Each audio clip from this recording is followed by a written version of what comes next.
Assalamualaikum warahmatullahi wabarakatuh.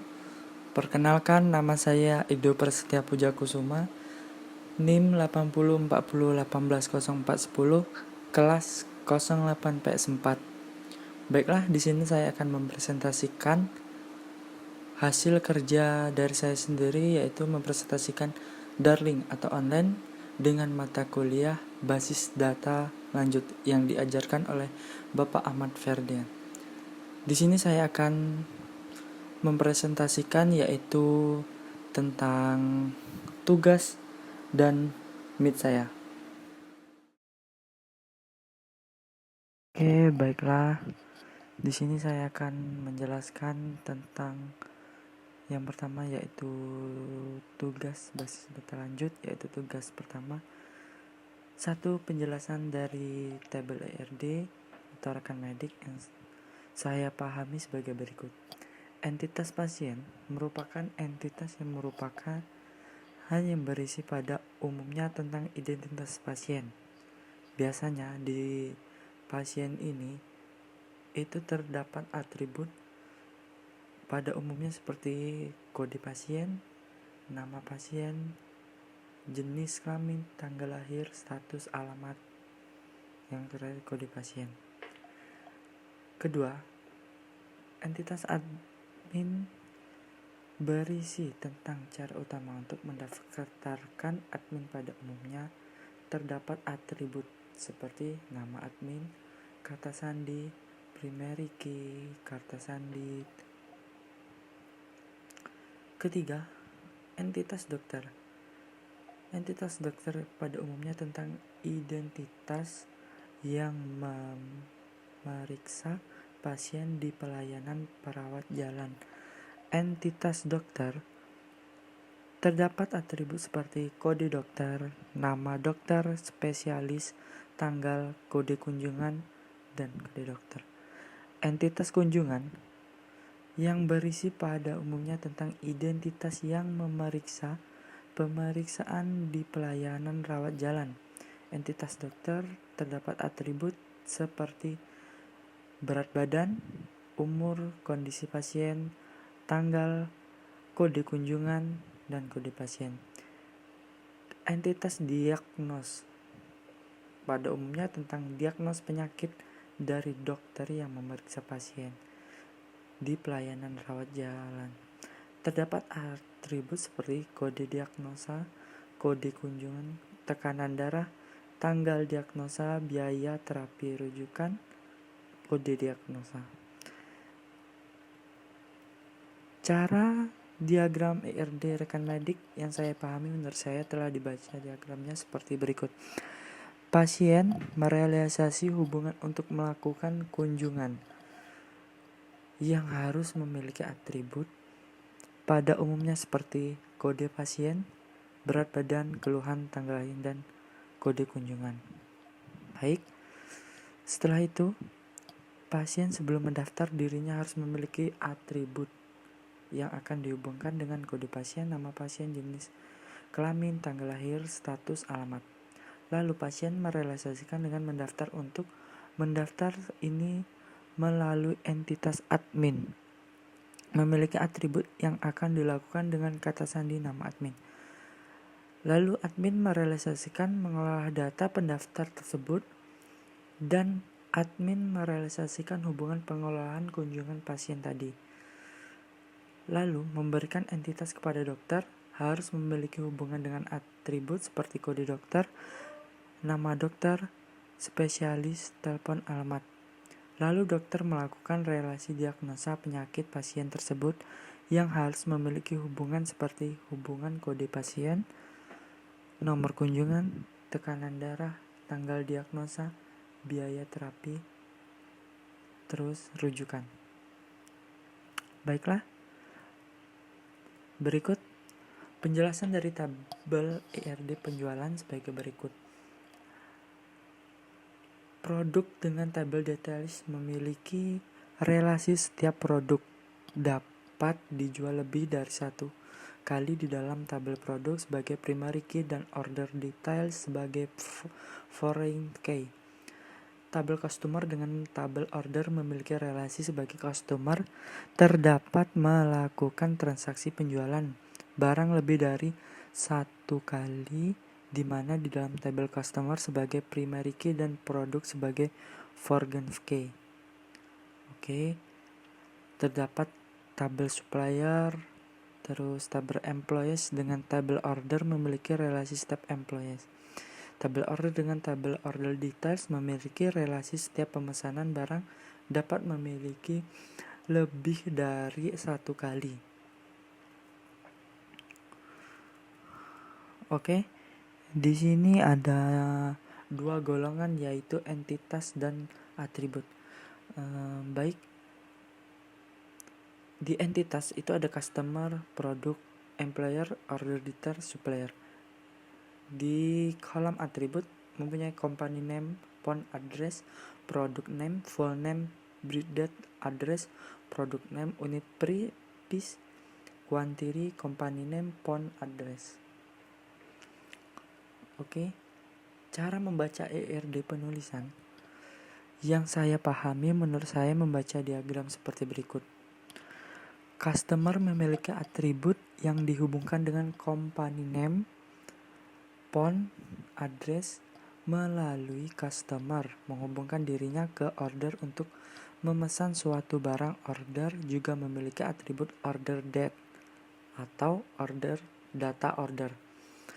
Lalu order menghubungkan dirinya ke entitas produk.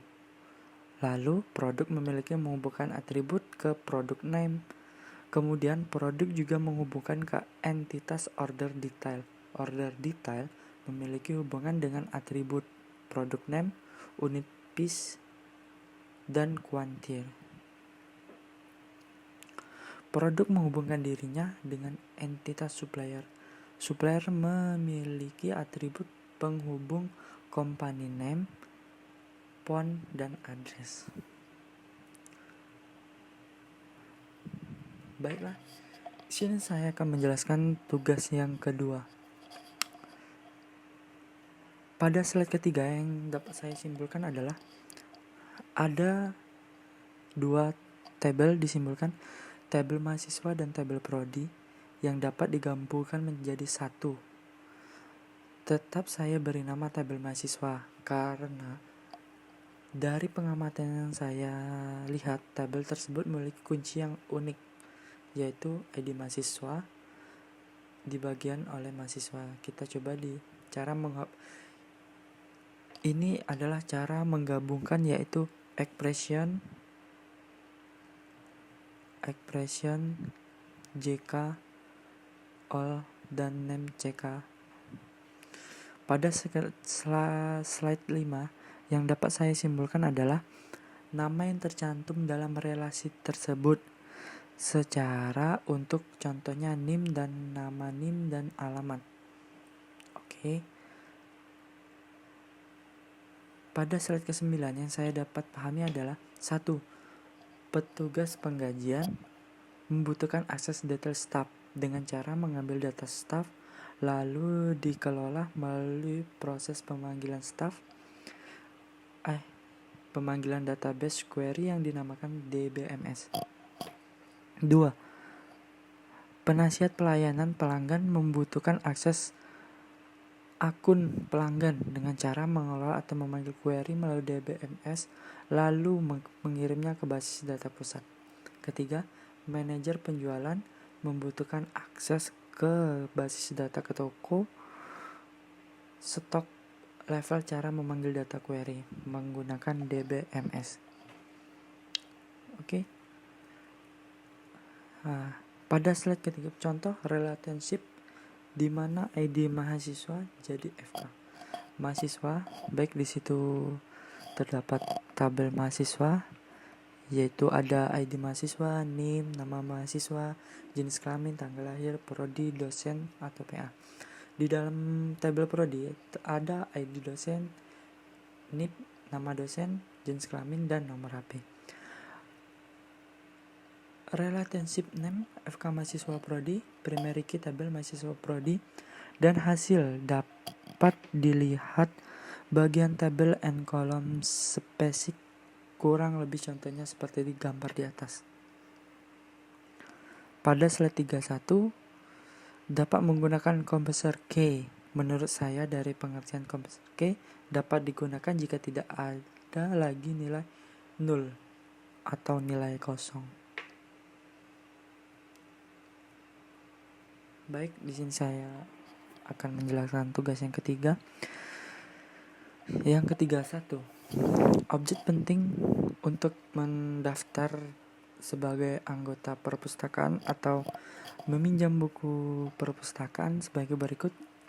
Yang paling penting kita adalah sebagai mahasiswa di salah satu universitas kita.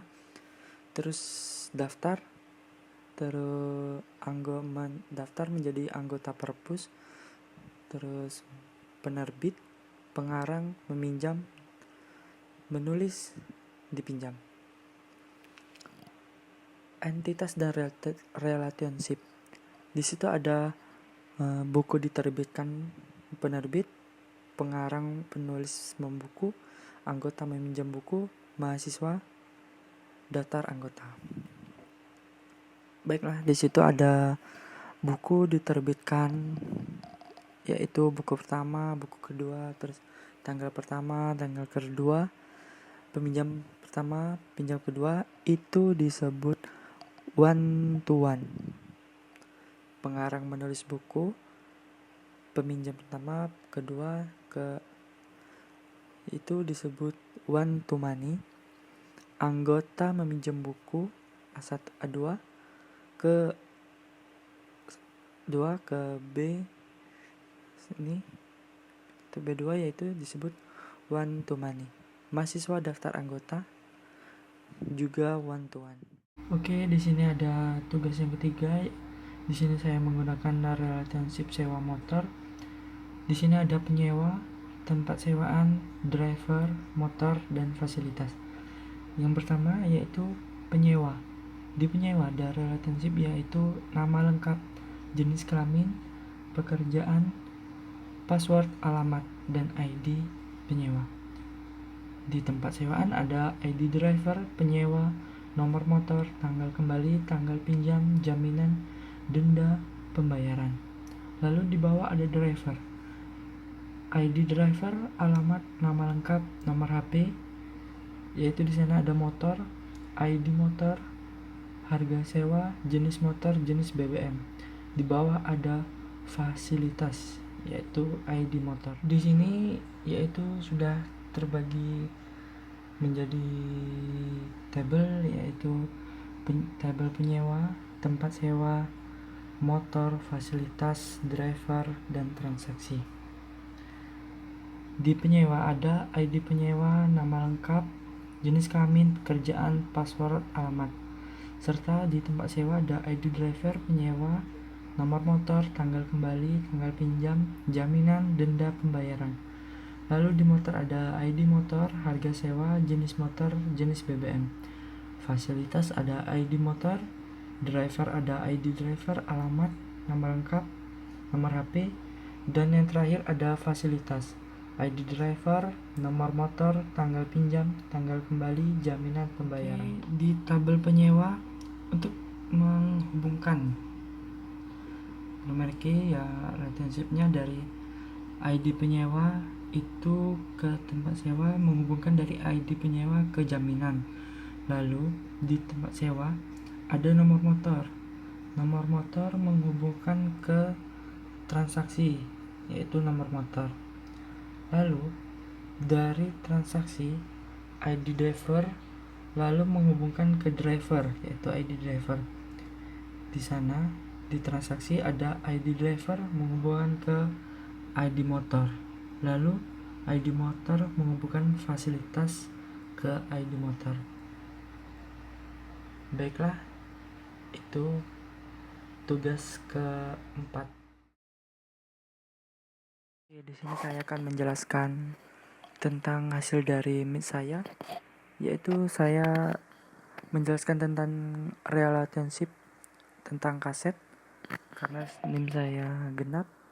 Di sebelah sana ada tabel identitas karena saya kaset menggunakan VCD, yaitu saya menggunakan identitas VCD, pengembalian, penyewa VCD, rincian VCD. Di sini adalah relationship penyewa, terus penyewa VCD, identitas VCD, rincian VCD, pengembalian. Baiklah, di penyewa itu ada ID penyewa, nama penyewa, alamat penyewa, dan telepon. Di penyewa VCD ada tanggal sewa, ID penyewa, nama penyewa, ID VCD, jumlah dibayar. Di identitas VCD yang di bawah itu ada ID VCD, judul VCD, rumah produksi, tahun rilis, bintang utama. Terus di sebelahnya ada rincian VCD. Di rincian VCD ada ID rincian VCD, judul VCD, jumlah VCD, harga VCD. Di sebelah kanan ada pengembalian.